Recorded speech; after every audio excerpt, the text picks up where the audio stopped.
Hablaremos de la esclavitud, amigos. La esclavitud es considerada en general como la sujeción del hombre por el hombre. El esclavo es la persona que por estar bajo el dominio de otro carece de libertad. Bueno, esas cosas que es indispensable decir antes de una charla, porque si no nos falta uno que levanta la mano para preguntar. Pero se supone que todos sabemos qué cosa es un esclavo. A veces la esclavitud deviene por nacimiento, uno nace hijo de esclavos, otras veces por la miseria, uno contrae deudas que no puede pagar en una sociedad que castiga esta circunstancia con la esclavitud. Muy frecuentemente a causa del derecho que la guerra confiere al vencedor, y en algunas circunstancias históricas también a la piratería, gente que directamente iba a cazar personas para vender luego como esclavos. En la antigua Roma el esclavo no era una individualidad, sino simplemente una cosa, un objeto neutro, mancipium, que a la menor falta se lo castigaba con la viaba, la cadena, el suplicio de la cruz, etc. El jefe de familia disfrutaba de un poder de vida y muerte sobre el esclavo. Por el contrario, otras comunidades eran más benevolentes, o en todo caso más rígidas con el jefe de familia. Para los hebreos el siervo era un hombre, y el amo que le daba muerte era castigado con la pena capital redondamente. Y si lo hería, aunque solo le rompiese un diente, quedaba obligado a emanciparlo. O sea que si vos fajabas un esclavo y lo herías, lo tenías que dejar libre. El esclavo entre los hebreos podía sentarse a la mesa durante los banquetes religiosos y era posible que se le facilitaran los medios para fundar una familia. La esclavitud en Israel se parecía mucho más a un contrato de servicio porque estaba sujeta a una duración determinada. Pero si alguno se negaba a cumplir con sus deberes de esclavo, era presentado a los jueces en la puerta de la casa del señor a quien se había negado a servir, y allí se le agujereaba la oreja al esclavo. Era una especie de penalidad, agujerear la oreja, y que ninguno haga un chiste referente a quienes se hacen agujerear la oreja gratuitamente o por elegancia, para usar un arito, etc. Porque eso no tiene nada que ver con la penalidad a la que eran sometidos los esclavos en Palestina. El hebreo también tenía el deber de asegurar a sus siervos el descanso del día sábado, descanso que no debía asegurarse, puesto que, como nadie hacía nada ese día, mal podían ser reemplazados los señores por los esclavos, que era una ofensa al señor. Bueno, los griegos utilizaban como esclavos a los extranjeros, a quienes habían vencido. Incluso al capturar hombres libres de otras naciones, solían señalar esta captura con actos horrorosos. Por ahí te hacían marcar con hierro candente alguna señal en la frente. Pero bueno, escribió Aristóteles: hay hombres inferiores a los otros, tanto como el cuerpo lo es al alma. Aquellos serán esclavos por naturaleza. El niño tiene una voluntad imperfecta. La mujer la tiene subordinada. El esclavo está absolutamente privado de voluntad.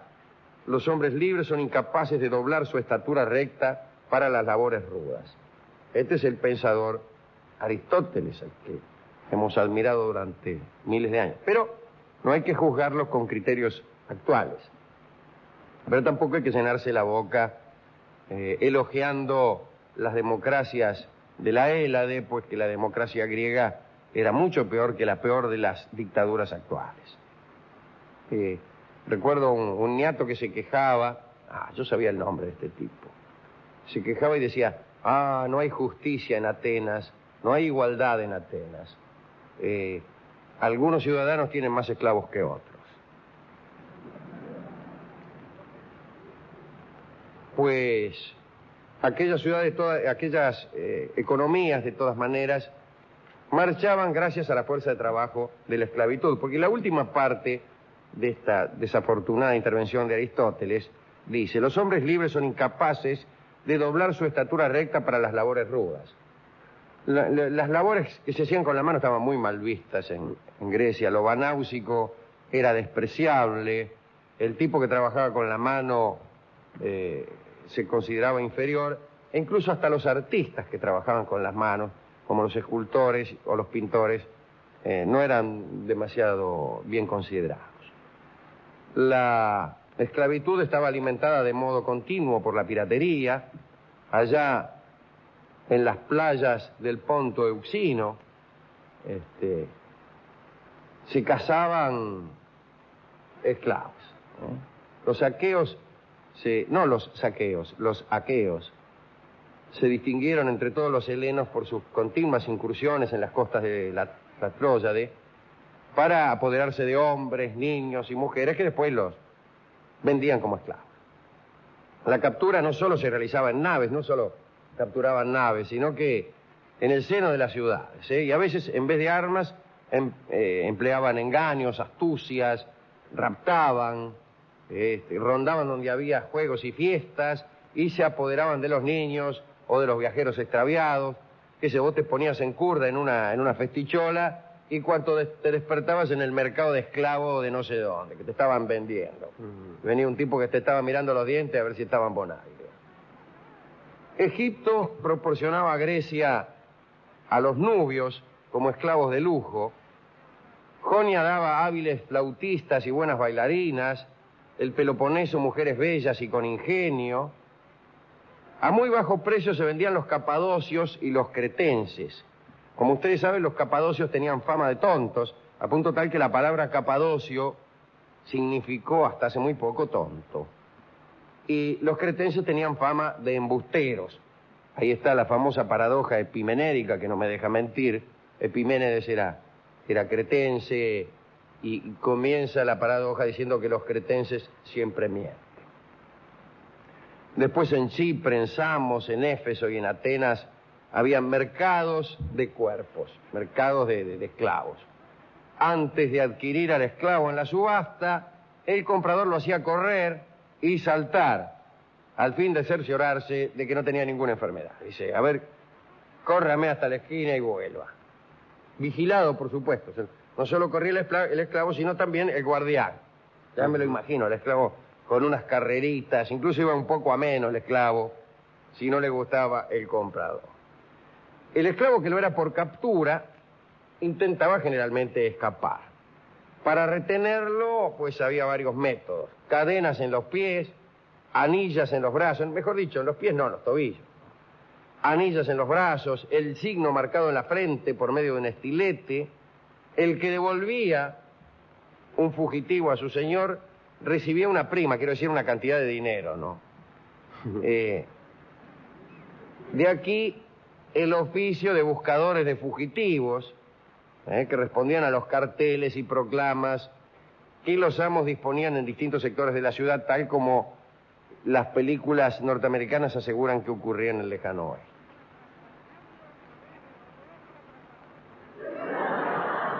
Estaba pensando que puede dar lugar a confusión esta citación del oeste, digo con los bandoleros del oeste.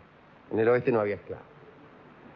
Según antiguos textos citados por Demetrio de Falera, la cantidad de esclavos por ciudadano era enorme. Vamos a ver, censo de Atenas, en tiempos de Aristóteles. La proporción era 400.000 esclavos y 20.000 ciudadanos. 20 por barba. 20 esclavos por barba. Si la cuenta no me sale mal. Aristóteles tenía 15 esclavos. Si era medio pobre. Demóstenes al morir dejó 53. El orador Demóstenes, ¿recuerdan? Aquel que para entrenarse se ponía piedras en la boca y decía discursos. Y existía una ley que prohibía manumitir más de 100 esclavos a la vez, liberar más de 100 esclavos a la vez. Incluso en la mitología griega aparece la esclavitud, a veces por motivos extravagantes. Ahí está la pobre Trisífone, la hija que Alcmeón había tenido con Manto, la hija del adivino Tiresias. Bueno, Alcmeón la había abandonado a Trisífone y la muchacha creció en la corte de Creonte. Y Trisífone era tan hermosa que la reina, la mujer de Creonte, sintió celos y temiendo que el rey fuera a dejarla a ella para hacerse con Trisífone, la vendió como esclava. O sea que en ese caso el motivo de la esclavitud fue la demasiada belleza. Ahora bien, la pobre Trisífone fue comprada, pero ¿por quién? Por su propio padre, Alcmeón, que no la reconoció y la transformó en su amante. Ay, ay, ay, ay. Ay, ay. Tiempo más tarde, Alcmeón se dirigió a Corinto para buscar justamente a la hija que había abandonado. Y fue Creonte quien le dijo que su hija era la persona que tenía a su lado. ¿Cómo? Dice, esta sí. Bueno, y esta es mi amante. Y bueno, voy. Y ahí termina el mito. Es un mito inconcluso porque no refiere la reacción de Alcmeón al enterarse del incesto. Bien pudo haberse matado, bien pudo hacerse notario, no sé. Arrancarse los ojos como... Sí, también. Era muy frecuente aquello. Al mismo dios Apolo le tocó ser esclavo, usted recuerda, pero por un tiempo. Parece que fue a consecuencia de una conspiración que había urdido junto al dios del mar, Poseidón. Estaban en esa conspiración la misma mujer de Zeus, Hera, Atenea. Y esta conspiración tenía por propósito amarrar con cadenas a Zeus y suspenderlo en el cielo. Pero fracasaron y fueron obligados a trabajar para el rey de Troya, Laomedonte, quien les encargó la construcción de los célebres muros de Troya. Terminada la obra, Apolo recuperó su forma divina y para vengarse le envió a Troya una peste que asoló todo el país. Pero fue esclavo el dios Apolo. La diosa Atenea tenía una esclava, pobrecita, que se llamaba Peribea, y no podía acercarse a ella, y lo único que hacía era barrer el santuario y regarlo. Vestía una túnica ordinaria, iba descalza, y si la encontraban fuera del templo, la mataban. Así que estaba la pobre Peribea, barre que te barre. Otro episodio habla de un tal Drímaco. Parece que en otros tiempos los habitantes de la isla de Quíos fueron los primeros en comprar esclavos, lo cual les acarreó la cólera de los dioses. Nótese que había una sensación según la cual la esclavitud entrañaba algo poco natural, a pesar de todo. Gran número de los esclavos de Quíos consiguieron huir, se establecieron en la montaña y cada tanto bajaban para saquear las tierras de sus antiguos amos. Su jefe era Drímaco. Tras muchos combates se concertó una tregua. Entonces, mediante el pago de un tributo, los esclavos de Drímaco se comprometían a no volver a atacar. Sin embargo, los habitantes de Quíos pusieron precio a la cabeza de Drímaco, y entonces Drímaco, cansado de vivir por esa especie de spleen adelantado que tenía Drímaco, pidió a uno de sus compañeros que le cortara la cabeza y aprovechara y cobrase el precio que pagaban los habitantes de Quíos. Y así se hizo, Pero después de la muerte de Drímaco, los esclavos se enojaron y reanudaron sus expediciones de pillaje. Y bueno, al final los habitantes de Quíos levantaron un santuario a Drímaco, le rindieron culto, y parece que cuando alguien estaba a punto de ser víctima de un esclavo, Drímaco se le aparecía y se lo advertía. Ese era un fantasma que tenía una labor policial. Es decir, guarda que vienen los esclavos. Pero bueno, en tiempo de los emperadores cristianos, las leyes de caridad mejoraron un poco la suerte de los esclavos. A los raptores de hombres se los amenazó con cortarles la cabeza. Constantino reprimió la barbarie de los amos. León autorizó a los esclavos a casarse con personas libres. En fin.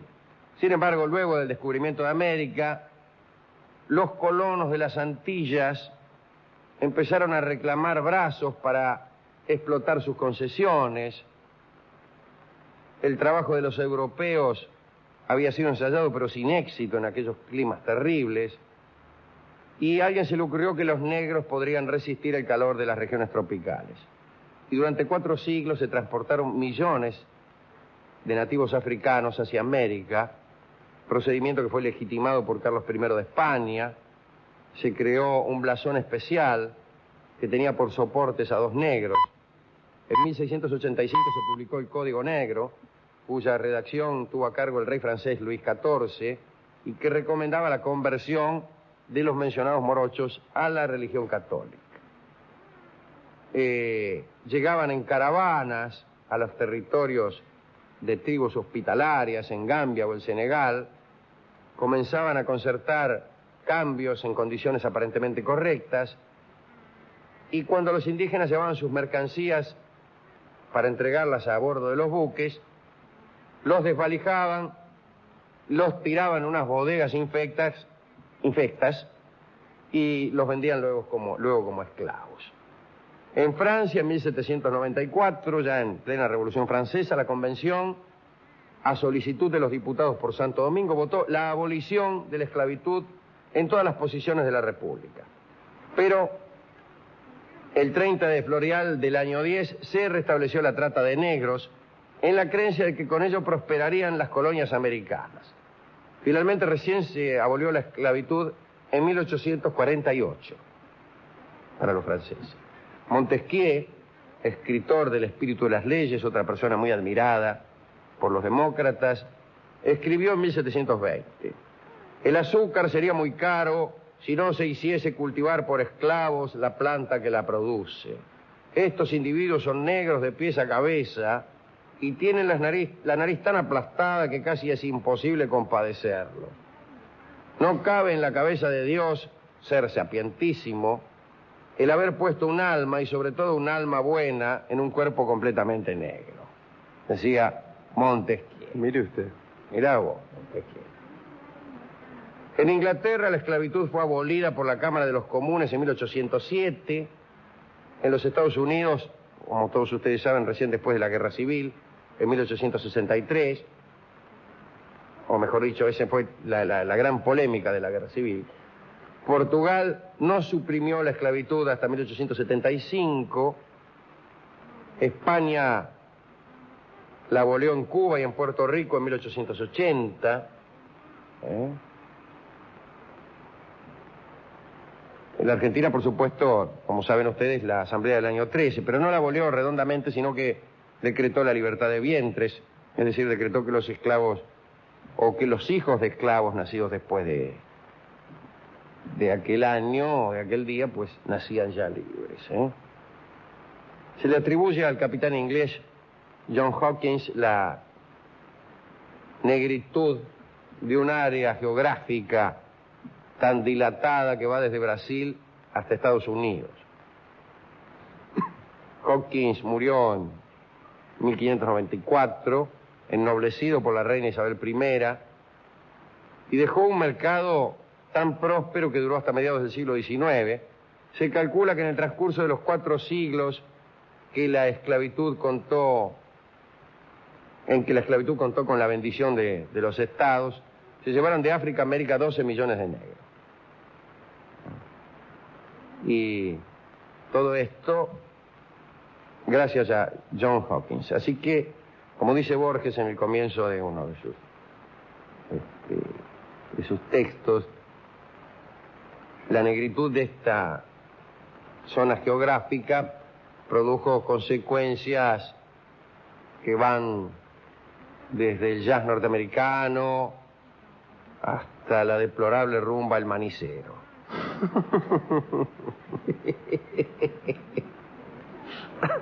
Así que son cosas que no calculó Hawkins. La Argentina tiene motivos para estar orgullosa en ese sentido. Una de nuestras páginas más gloriosas la escribió Hipólito Bouchard, navegante que con patente de corso recorrió el mundo peleando a los enemigos de la patria, pero peleando negreros. Abordaba barcos negreros y obligaba a los capitanes a liberar a sus prisioneros. Dio toda una vuelta al mundo Hipólito Boullard, recibió el reconocimiento, fue gracias a Boullard que un Estado reconoció por primera vez el gobierno independiente de la Argentina, y fue un Estado vecino de las Islas Hawái, un Estado independiente, unos muchachos que vivían ahí en una islita. Ese fue el rey de esa isla, fue el primero que reconoció al Estado argentino como independiente. Y pues tomó California durante unos días, Boullard, y gracias a él, algunas banderas de Centroamérica llevan nuestros colores. Vamos a dedicar entonces nuestra reflexión de hoy, nuestra charlita de hoy, a Boullard, a todos los que han combatido de un modo u otro la esclavitud, y a todos los que han tenido ansia de libertad, y a todos los que la siguen teniendo. ¿Y con qué podemos ilustrar esta charla acerca de esa institución ominosa que es la esclavitud? Pues, ya que tenemos deseos de libertad, sería bueno escuchar a Libertad Lamarque. Y ya que hablamos de morochos, vamos a utilizar un candombe, que era un género que cantaban los negros de la patria, y además creo que son protagonistas algunos morenos de este candombe. Libertad canta entonces Ropa Blanca, dedicado a todos los espíritus libertarios del mundo.